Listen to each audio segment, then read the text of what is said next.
بسم اللہ الرحمن الرحیم الحمد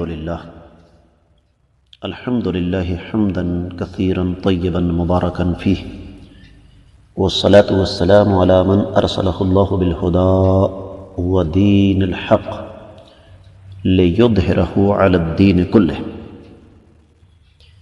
معزز خواتین و حضرات، کائنات کے امام صلی اللہ علیہ وسلم کی ایک حدیث مبارکہ ہے، اور وہ حدیث مبارکہ کچھ یوں ہے کہ اللہ کے رسول صلی اللہ علیہ وسلم دو قبروں کے پاس سے گزرے اور آپ نے ان قبروں کے پاس توقف فرمایا اور ارشاد فرمایا کہ ان دونوں کو عذاب ہو رہا ہے، لیکن کسی بڑی وجہ سے عذاب نہیں ہو رہا۔ فرمایا ان میں سے ایک پیشاب کے چھینٹوں سے نہیں بچتا تھا، اور دوسرا جو ہے وہ چغلیاں کیا کرتا تھا۔ اس کے بعد اللہ کے رسول صلی اللہ علیہ وآلہ وسلم نے ایک چھڑی منگوائی اور اسے لمبائی کے رخ چیرا، کاٹا نہیں ہے۔ آپ علیہ الصلوۃ والسلام نے اس کو چیرا لمبائی کے رخ، اور اس کے دو حصے کیے، اور ایک ایک حصہ جو ہے وہ ان قبروں پر گاڑ دیا، اور فرمایا کہ جب تک یہ خشک نہیں ہوتی ہو سکتا ہے اللہ رب العزت ان کے عذاب میں کمی کر دے۔ اب اس حدیث کے حوالے سے بہت سارے اشکالات ذہنوں میں پیدا ہوتے ہیں کہ کیا یہ خاص ہے نبی علیہ الصلوۃ والسلام کے ساتھ، یا یہ قیامت تک کی آنے والی امت مسلمہ کے لیے بھی ہے؟ اور جب اس مسئلے پر غور کیا جاتا ہے تو پتہ یہ چلتا ہے کہ یہ حکم کائنات کے امام صلی اللہ علیہ وسلم کے ساتھ خاص ہے، اور اس کی ایک نہیں، دو نہیں، کافی ساری وجوہ ہیں۔ مثال کے طور پر سب سے پہلی چیز تو یہ کہ قبر والے کے ساتھ کیا کچھ ہو رہا ہے، یہ صرف اور صرف کائنات کے امام صلی اللہ علیہ وسلم کو اللہ تعالیٰ ہی بتا سکتے تھے، عام آدمی کو اس کا کوئی پتہ نہیں چل سکتا۔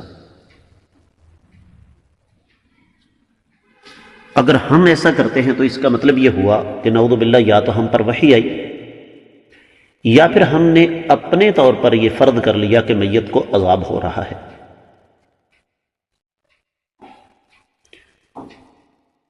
دوسری بات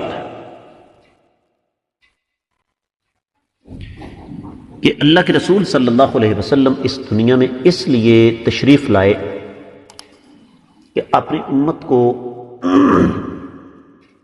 ہر نیکی کا کام بتا سکیں اور ہر برائی کے کام سے منع کر سکیں۔ کیا نبی کریم صلی اللہ علیہ وسلم نے اپنی امت کو یہ بتایا؟ یقینی طور پر نہیں بتایا۔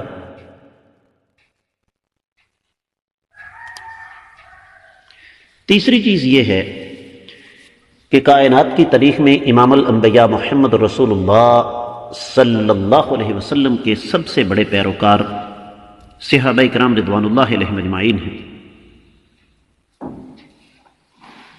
سیدنا ابو بکر صدیق رضی اللہ تعالیٰ عنہ سے لے کر ایک عام صحابی تک،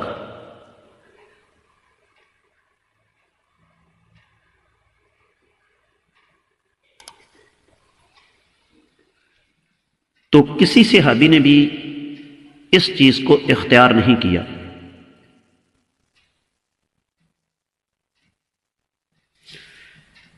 بعض لوگ صحیح بخاری میں موجود سیدنا برادہ رضی اللہ تعالیٰ عنہ کی بات بیان کرتے ہیں، جبکہ صحیح بات یہ ہے کہ سیدنا برادہ سے یہ بات ثابت ہی نہیں ہے۔ خراسان میں وہ ان کا انتقال ہوا، اور وہاں پر کوئی کھجور کا درخت نہیں تھا، اور فرض کیجئے کہ اگر اس کو مان بھی لیا جائے تو اللہ کے رسول صلی اللہ علیہ وسلم سے جو چیز ثابت نہیں ہے وہ ہم کسی اور کی بات کیوں مانیں اس حوالے سے۔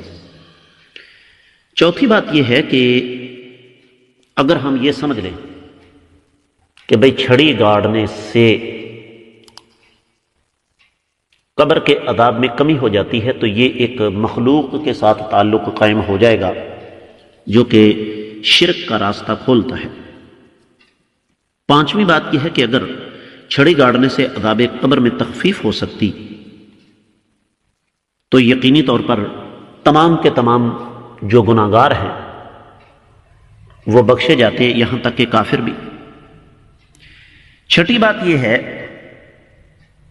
کہ اگر چھڑی گاڑنے سے قبر کے عذاب میں تخفیف ہو جاتی تو نبی کریم صلی اللہ علیہ وسلم چھڑی کو کاٹتے چیرتے نہیں، یاد رکھیے گا۔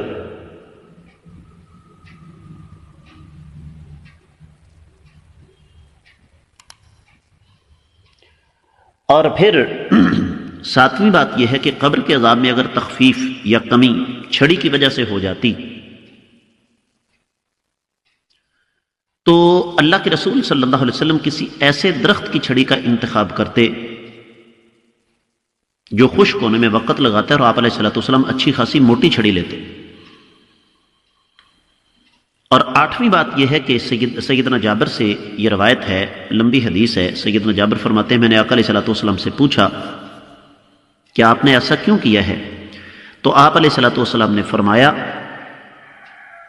میں 2 قبروں کے پاس سے گزرا، قبر والوں کو عذاب ہو رہا تھا تو میں نے یہ پسند کیا کہ میں ان کی شفاعت کر دوں۔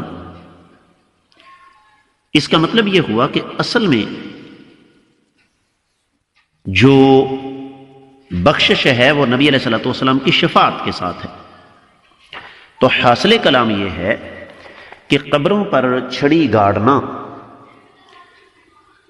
یہ کائنات کے امام صلی اللہ علیہ وسلم کا اپنا خاصہ تھا، یہ امت کے لیے نہیں ہے۔